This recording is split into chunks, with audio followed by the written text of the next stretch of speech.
Mkuu wa mkoa wa Mbeya Beno Malisa amewataka wananchi wa Nyanda za Juu Kusini kupima maeneo yao ya mashamba ili kuepusha migogoro isiyokuwa ya lazima kati ya wakulima na wafugaji au kati ya wakulima na wakulima wakigombania maeneo ya kilimo.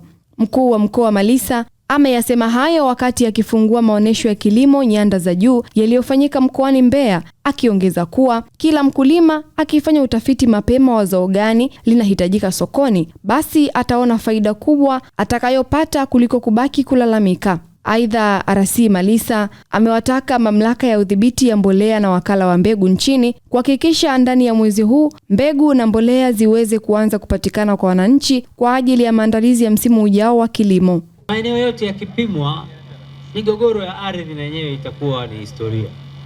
Ila kama hatupimi, tunapima kwa hatua, ndio unasema mwisho wangu mti ule, nadhani hizo zama zimeshapitwa na wakati.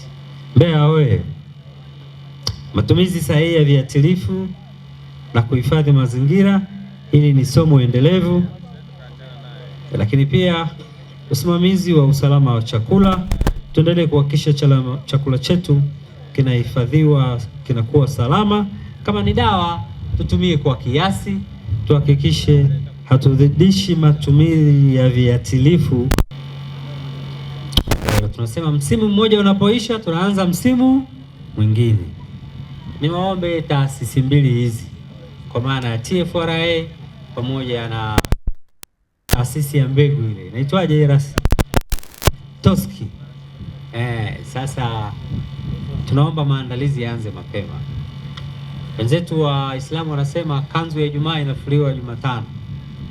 Sasa na sisi maandalizi yetu ya mbolea na mbegu tuhakikishe hayavuki mwezi wa 8 yawe tayari. Mifugo na uvuvi, bajeti yao inafika sasa bilioni 430. Kwa hiyo ni ongezeko kubwa, na tunaamini kila mwaka ongezeko hili litaendelea kutokea. Ni sisi wananchi sasa tutumie fursa hii na kuendelea kuibana serikali kuhakikisha inatutendea maeneo ya ufugaji, kuondoa migogoro ya wakulima na wafugaji. Mpango bora wa ardhi ndio solution ya hili. Kwa hiyo bado nazikumbusha halmashauri kuhakikisha lile zoezi la kuhakikisha wana mpango bora wa matumizi ya ardhi ni endelevu na lisimamiwe. Mbeya wewe.